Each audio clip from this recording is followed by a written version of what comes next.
तो दोस्तों जैसे कि आप मेरे रिपेयरिंग टेबल पे देख सकते हैं कि आज का मेरा टॉपिक क्या है। आज का जो हमारा टॉपिक है वो है यूपीएस को किस तरीके से हम लोग रिपेयर करते हैं, क्या फॉल्ट आया हुआ है, किस तरीके से फॉल्ट को हम लोग क्लियर करते हैं।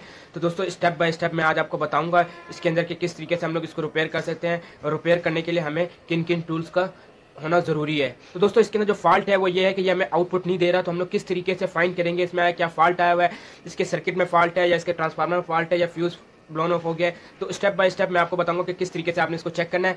जैसे कि मैंने आपको पिछली वीडियो में बताया था कि इलेक्ट्रॉनिक्स और इलेक्ट्रिकल के जितने भी सर्किट होते हैं उनके पर काम हमें स्टेप बाय स्टेप करना होता है कि इसमें क्या फॉल्ट आया हुआ और किस तरीके से हम लोग इसके फॉल्ट को आइडेंटिफाई करते हैं। दोस्तों यहाँ मैं आपको बता देता हूँ कि सबसे पहले हम लोग क्या करेंगे, इसके जो प्लग है उसको हम लोग लगाएंगे अपने सीरीज बोर्ड पे और साथ ही हम लोग इसके बैटरी जो टर्मिनल है अपने यूपीएस के उसको हम लोग लगा देंगे बैटरी पे और चेक करेंगे कि क्या हमारा सीरीज का बल्ब ऑन हो रहा है या नहीं हो रहा। उससे क्या हमें मालूम होगा कि इसमें क्या फॉल्ट आया हुआ है। तो सीरीज के बल्ब से आपको कुछ फॉल्ट को क्लियर भी हो जाएंगे। तो इसी के साथ मैं अपने लगाता हूँ इसको सीरीज बोर्ड पे और आपको चेक कराता हूँ। तो दोस्तों यहाँ पे मैंने अब इसको कनेक्ट कर लिया अपने सीरीज बोर्ड पे। तो यहाँ पे हमारा यूपीएस ऑन हो चुका है। आप देख सकते हैं कि मेरे यूपीएस के ऊपर इंडिकेशन आ गई है और ये बैटरी चार्जिंग पे शिफ्ट हो चुका है। लेकिन मैंने अब तक बैटरी टर्मिनल नहीं लगाया, तो मैं अगर बैटरी टर्मिनल लगाता हूँ तो मैं इसको बैटरी को कनेक्ट कर लेता हूँ अपने टर्मिनल को इनके साथ। तो सबसे पहले मैं यहाँ पे प्लस लगा रहा हूँ।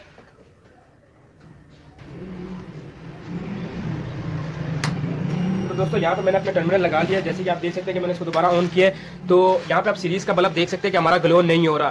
तो दोस्तों यहाँ पे हमारे को एक फॉल्ट आइडेंटिफाई हो गया कि ये हमारा चार्जिंग पे शिफ्ट नहीं हो रहा। अगर ये चार्जिंग पे जा रहा होता तो हमारा जो सीरीज का बल्ब है वो ऑन हो जाना था। हल्का हल्का इसकी लाइट ऑन हो जाती है सीरीज के बल्ब, तो जिससे हमें ये मालूम हो जाता है कि हमारा जो है वो शिफ्ट हो रहा है। तो अगर आप यूपीएस की पर देख सकते हैं कि इसमें इंडिकेशन भी आ रही है कि बैटरी फुल है, तो हम लोग आप देख सकते हैं कि चार्जिंग पे जाता है, फिर फुल पे जाता है, चार्जिंग पे जाता है, फिर हम लोग इसको ओपन करेंगे क्या फॉल्ट आया हुआ किस तरीके से हम लोग आइडेंटिफाई करेंगे। तो यहाँ पे आप देख सकते हैं कि जैसे कि ये आ गया हमारा चार्जिंग के पर रुक गया है और हमारा जो बल्ब है वो बिल्कुल ही ग्लो नहीं कर रहा है, यानी कि बिल्कुल ही बंद पड़ा हुआ है। तो इसी के साथ मैं इसको ओपन करता हूँ और ओपन करने के बाद इसमें फॉल्ट को देखेंगे कि किस तरीके से, यानी कि हमें पता चल के इसको ओपन करना भी हमें जरूरी है। तो मैं जल्दी से इसको ओपन कर लेता हूँ और आपको दिखाता हूँ कि इसमें क्या फॉल्ट है। तो यहाँ पे दोस्तों हमने इसको ओपन कर लिया है और मैंने अपने कैमरे की सेटिंग भी इतनी अच्छी सी कर दी है कि आपको क्लियर नजर है कि किस तरीके से हम लोग फॉल्ट को आइडेंटिफाई करते हैं।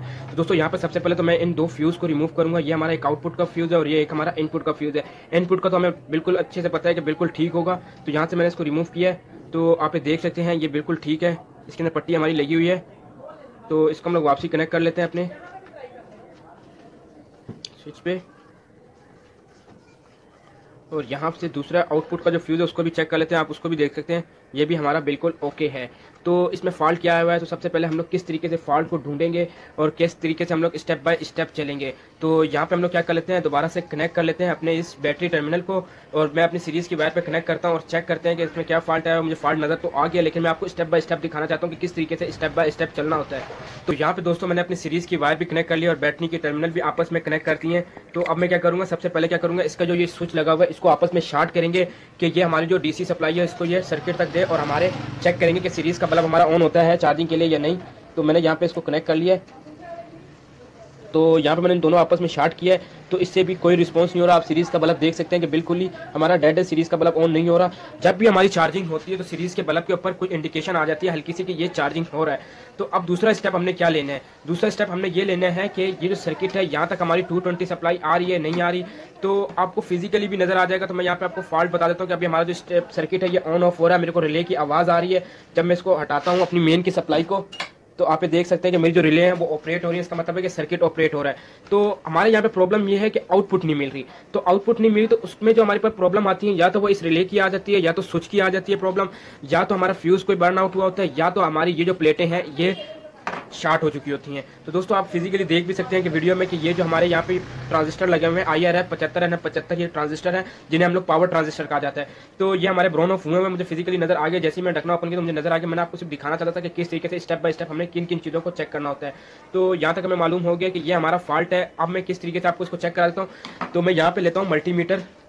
तो मल्टीमीटर का इस्तेमाल आपको आना बहुत ही ज़रूरी है। तो यहाँ पे हम लोग ले लेते हैं मल्टीमीटर और मल्टीमीटर की जो सेटिंग है उसको हम लोग कर लेते हैं कंटिन्यूटी पे। तो यहाँ पे मैं सेलेक्ट कर लेता हूँ कंटिन्यूटी, आप ये देख सकते हैं। तो अब मैं जब भी इन दोनों प्रोब्स को आपस में मिलाऊंगा तो एक कंटिन्यूटी हमारे पास बजना शुरू हो जाएंगी, तो शार्ट का हमें मालूम हो जाएगा। तो हमने चेक क्या करना है इससे, तो मैं सबसे पहले क्या कर लेता हूँ, प्लग को अनप्लग कर लेता हूँ, बैटरी के टर्मिनल को रिमूव कर लेता हूँ और आपको दिखाता हूँ कि हमने क्या चीज़ चेक करनी है। तो दोस्तों यहाँ पे मैंने अपने मल्टीमीटर की सेटिंग कर दी है तो ताकि आपको सही से क्लियर से नजर आ जाए। तो दोस्तों सबने मल्टीमीटर से चेक क्या करना है, हमने मल्टीमीटर से चेक करना है ये 4 फ्यूज 1 2 3 4 तो इन चारों फ्यूज़ को हम लोग चेक करेंगे कि यह फ्यूज़ हमारे अब तक ओके हैं या ब्लोन ऑफ हो गए हैं, और इन ट्रांजिस्टर को चेक करेंगे कि ये ट्रांजिस्टर हमारे अभी ओके हैं या शॉर्ट है। तो अब हम लोग क्या करने वाले हैं, एक बार आपने किधर से लगाना है फ्यूज़ के, एक फ्यूज़ के इस पॉइंट पे लगाना है और आपने एक पॉइंट इस पे लगाना है। तो मैं एक यहाँ पे रख देता हूँ और दूसरा पॉइंट यहाँ पे रख देता हूँ। तो यहाँ पे हम लोग कंटिन्यूटी चेक करेंगे कि ये हमारे को जो फ्यूज़ है कंटिन्यूटी दे रहा है या नहीं दे रहा। तो मैं थोड़ी सेटिंग इसकी कर लेता हूँ ताकि आपको नज़र आ जाए। एक वायर को हम लोग कर लेते हैं यहाँ पे और दूसरी को यहाँ पे। तो ये हमारे जो फ्यूज़ है ये हमारा ब्लोन ऑफ फ्यूज़ है, ये ऑन नहीं है, अभी ये फ्यूज़ हो चुका है। और दूसरे फ्यूज़ को चेक करते हैं, ये वाला जो फ्यूज़ है ये भी हमारा ब्लोन ऑफ हो चुका है। अब उसके बाद हम लोग इस फ्यूज़ को चेक करते हैं। तो ये जो दो फ्यूज़ लगे हुए हैं वो इस प्लेट के हैं और ये जो दो फ्यूज़ लगे हुए हैं वो हैं उस प्लेट के। तो इससे मैं कंफर्म भी हो जाएगा कि कौन सी प्लेट हमारी डैमेज हुई है। तो यहाँ पे ये हमारे को कंटिन्यूटी देना शुरू हो गया, तो इसका मतलब है कि ये वाला फ्यूज़ हमारा ओके है। उसके बाद हम लोग इस फ्यूज़ को चेक कर लेंगे।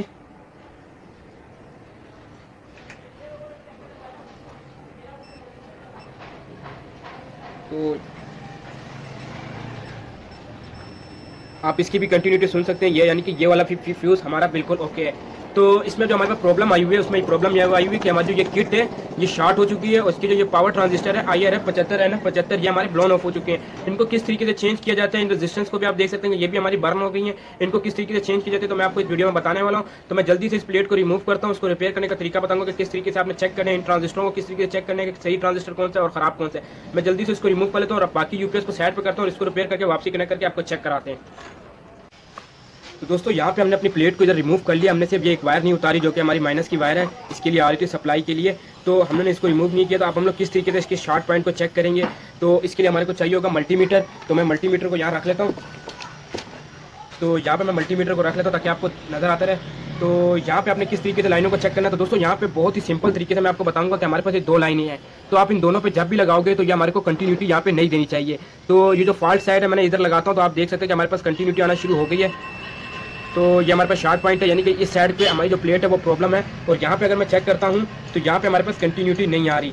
उसकी ना आने की वजह ये है कि इधर जो हमारे पास फ्यूज़ जो लगा हुआ था, फ्यूज़ के सामने यहाँ पे पट्टी देख सकते हैं कि ये ब्लोन ऑफ हो गई, जिसकी वजह से ये हमारा सर्किट ब्रेक हो गया था, जिसकी वजह से ये हमारा जो सिस्टम है हमारा शॉर्ट होने से बच गया। तो आप ये देख सकते हैं, और से अगर मैं आपको दिखाऊं तो यहाँ पे हमारा ब्लोन ऑफ हो गया था, यहाँ से फ्यूज़ बिल्कुल हटा हुआ है इसके पास से। तो इसलिए ये हमारे साइड हमारी बच गई। तो यानी कि ये साइड हमारी डैमेज हुई है। तो हम लोग क्या करेंगे, उसकी जगह पे हम लोग लगाएंगे अपने 5 ट्रांजिस्टर को नए लगाएंगे जो कि मैंने लेके रखे हुए हैं IRF 75 NF 75। आपको नजर नहीं आएगा, अगर आप गौर से देखेंगे तो आप देख सकते हैं R75 NF 75 जो कि हमारे पास पावर ट्रांजिस्टर है। हम लोग इनको चेंज करेंगे। इनको चेंज करने का तरीका आपको मैं बताना चाहता हूँ कि किस तरीके से हम लोग चेंज करेंगे। कि हम लोग 5 स्क्रू को निकालेंगे, इनको वापसी से बाहर निकालेंगे और अपने नए पावर ट्रांजिस्टर को लगाएंगे और यहाँ पे इन रेजिस्टेंस को भी चेंज कर लेंगे। तो यहाँ पे हमारे पास 5 रेजिस्टेंस है जो हर एक ट्रांजिस्टर के, उनको भी साथ में चेंज करेंगे। तो वो कितने ओम्स की रेजिस्टेंस होंगे वो भी मैं आगे आपको चल के बताऊंगा कि कितने ओम्स की हमने इस पर रेजिस्टेंस लगाई है। क्योंकि यहाँ पे भी जितने भी कलर है वो हमारे पास रिमूव हो चुके हैं। तो हम लोग दूसरी वाली रेजिस्टेंस को देख के चेक करेंगे कि कितने ओम्स की रेजिस्टेंस इसमें चेंज होती है। तो जहाँ तक मुझे ख्याल है तो 100 ओम तक की हमारे पास इसमें रेजिस्टेंस को कनेक्ट किया जाता है। तो मैं जल्दी से इनको निकालता हूँ और आपको चेक कराता हूँ कि किस तरीके से इसको चेंज करना है। तो यहाँ पे हम लोग इनको रिमूव कर रहे हैं, तो प्यार से करना ताकि हमारा इनकी जो प्रिंट है वो ख़राब ना हो। तो यहाँ पे हमारे पास एक रिमूव हो चुका है, तो ये आप देख सकते हैं। तो किस तरीके से हमने इनको रिमूव किया, हमारी जो ये लेग्स थी ये टूट चुकी है।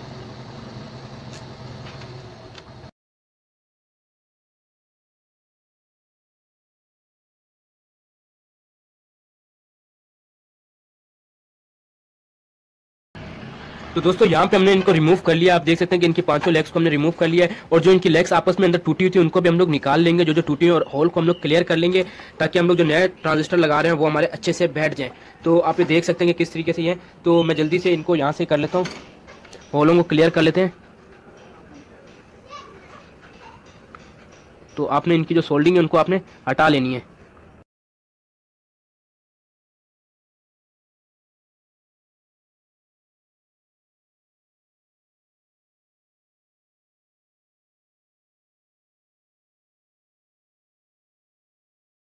तो यहाँ पे दोस्तों हम लोगों ने इनके होलों को क्लियर कर लिया। आप देख सकते हैं किस तरीके से हमने इनके होल को क्लियर किया। अब इनकी जगह पे लगाएंगे हम लोग नए ट्रांजिस्टर। तो लेग्स अगर टूटी हुई तो ये हमारे फिर किसी काम के नहीं है, तो हम लोग चेंज ही करेंगे। तो 5 ट्रांजिस्टरों को चेंज कर लेते हैं और आपको चेक कराएंगे कि इनमें क्या फॉल्ट आया हुआ है। यहाँ पे दोस्तों हम लोग अभी 1 बाय 1 एक ट्रांजिस्टर इसमें लगाते जा रहे हैं। तो जैसे हमारे सारे ट्रांजिस्टर लगेंगे उनको नीचे सोल्डिंग कर देंगे। सोल्डिंग करने के बाद हम लोग अपने रेजिस्टेंस को चेंज करेंगे और फिर से दोबारा से इनको ट्राई करेंगे, दोबारा से लगा के फिर चेक करेंगे कि इसमें कोई प्रॉब्लम तो नहीं है, कोई शार्टिंग पॉइंट तो नहीं है, जिससे हमारे को कंफर्म हो जाएगा। तो मैं जल्दी से इनको कनेक्ट कर लेता हूँ अपने इसमें किट के अंदर, ट्रांजिस्टरों को जल्दी से। तो दोस्तों यहाँ पे हमारी ये कनेक्शन कंप्लीट हो गया। हमने पावर ट्रांजिस्टर अपने लगा लिए, जो रेजिस्टेंस थोड़ी थी उनको भी चेंज कर लिए। 120 ओम की हमारी रेजिस्टेंस थी, उनको मैंने चेंज कर लिया। तो अब मैं इसकी कंटिन्यूटी आपको चेक कराता हूँ कि ये शॉर्ट है या नहीं है। तो यहाँ पे मैं अपना मल्टीमीटर ले आता हूँ, मल्टीमीटर को रखता हूँ कंटिन्यूटी पे। तो अब हम लोग चेक करते हैं क्या है कंटिन्यू नहीं दे रहा। तो सबसे पहले हम लोग चेक करते हैं दोनों प्रोब्स को आपस में मिला के, तो ये कंटिन्यूटी नहीं दे रहा। तो एक वायर हम लोग यहाँ रखेंगे और दूसरी वायर हम लोग रखेंगे इस वाले ऊपर वाले पॉइंट में। तो आप ये देख सकते हैं यहाँ पे शार्टिंग खत्म हो गई और यहाँ पे भी हमारी शार्टिंग खत्म हुई है। तो अब इसी तरीके से इधर चेक करेंगे, यहाँ पे भी ख़त्म है और यहाँ पे भी ख़त्म हो गई है। अब यहाँ पे लगा के हम लोग ये चेक करेंगे जो फ्यूज़ से इधर तक सप्लाई आ रही है, तो यहाँ पे सप्लाई आ रही है और यहाँ पे भी चेक कर लेंगे, यहाँ पे भी बिल्कुल ठीक आ रही है।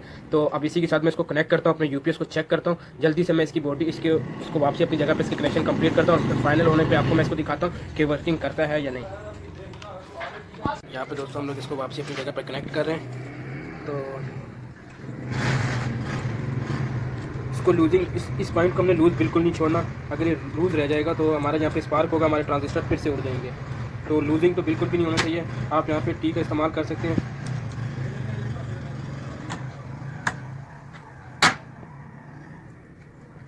तो ज़्यादा ज़ोर से भी नहीं दबाना जिससे हमारा सर्किट ना टूट जाए।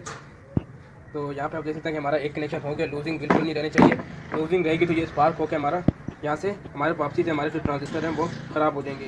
तो दोस्तों जैसे कि मैंने आपको बताया कि जो हमारे ये पावर ट्रांजिस्टर जो हमारे IRF हैं 7575 जो हमारे ख़राब होते हैं, इनके पर मैं एक अलग से वीडियो बनाऊंगा कि किस तरीके से आप इनको चेक कर सकते हैं। नेक्स्ट वीडियो में आपको बताऊंगा कि किस तरीके से मालूम होता है कि हमारी शॉर्ट है या नहीं। दोस्तों हमारे ये कनेक्शन कंप्लीट हो गए। तो यहाँ पर बिल्कुल लूजिंग आपने नहीं छोड़नी, अगर लूज़ रहेगा तो हमारा यहीं से स्पार्क होगा और डेड हो जाएगा दोबारा से। तो अब उसके बाद हमने क्या करना है, सबसे पहले हम लोग इस बैटरी पे कनेक्ट करेंगे और दूसरा पॉइंट हम लोग आराम से लगा के चेक करेंगे कि स्पार्क तो नहीं हो रहा ज़्यादा, जिससे ये हमारा अगर ये शॉर्ट होगा तो हमें फिर से पता चल जाएगा कि हाँ कहीं ना कहीं शॉर्टिंग है। तो फिर हम लोग चेक करेंगे। तो मैं जल्दी से इसके बैटरी को टर्मिनल को इसके साथ कनेक्ट करता हूँ। तो दोस्तों यहाँ पे मैंने इसको लगा लिया एक टर्मिनल, तो दूसरे टर्मिनल को हम लोग आराम से लगाएंगे, चेक करेंगे। तो देख सकते हैं कि स्पार्क हो रहा है हल्का हल्का, इसका मतलब है कि हमारा जो है यूपीएस ओके हो गया, ऑन हो रहा है। तो मैं इसको परमानेंट कनेक्ट करता हूँ तो स्पार्क ज़्यादा नहीं हो रहा। तो यहाँ पे हमारा यूपीएस ऑन हो चुका है। तो आप देख सकते हैं कि ये हमारा यूपीएस की लाइट ऑन हो चुकी है। तो मैं अभी आउटपुट इसके चेक करता हूँ कि ये आउटपुट दे रहा है या नहीं दे रहा। तो यहाँ पे मैं इसको ले आता हूँ, वोल्ट मीटर पे सिलेक्ट करता हूँ, वोल्ट सिलेक्शन AC। यहाँ पे मैंने AC रख के चेक किया। तो ये हमारे वोल्टेज यानी कि 253 यानी कि आउटपुट हमारे को देना शुरू हो गया। तो अब मैं इसके ऊपर टेस्ट लैंप लगाऊंगा सीरीज़ का, तो चेक करूँगा कि ये हमें आउटपुट दे रहा है या नहीं दे रहा।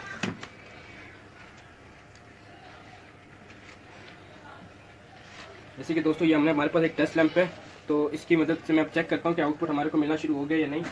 तो यहाँ पे हम लोग एक वायर लगाएंगे और दूसरी बार हम लोग अपनी यूपीएस की बैक साइड की साइड पर हम लोग लगा रहे हैं। तो ये आप देख सकते हैं कि हमारा जो बल्ब है वो ऑन हो चुका है। इसका मतलब है कि हमारा जो यूपीएस है वो आउटपुट देना शुरू हो गया है। तो अब हम लोग इसकी चार्जिंग चेक करेंगे कि ये चार्ज कर रहा है या नहीं कर रहा। तो इसको हम लोग अभी डायरेक्ट सप्लाई के साथ इसको कनेक्ट करते हैं और चेक करते हैं कि ये चार्जिंग पे जा रहा है और हमारा सीरीज़ का बल्ब ऑन हो रहा है या नहीं हो रहा। जैसे हमें आउटपुट दे रहा है तो मैं इसको लगा देता हूँ वापसी एक बार कनेक्ट करके यहाँ पे। तो अभी तक मैंने सप्लाई भी लगाई 220 की, तो मैं इसको कनेक्ट करता हूँ यहाँ पे।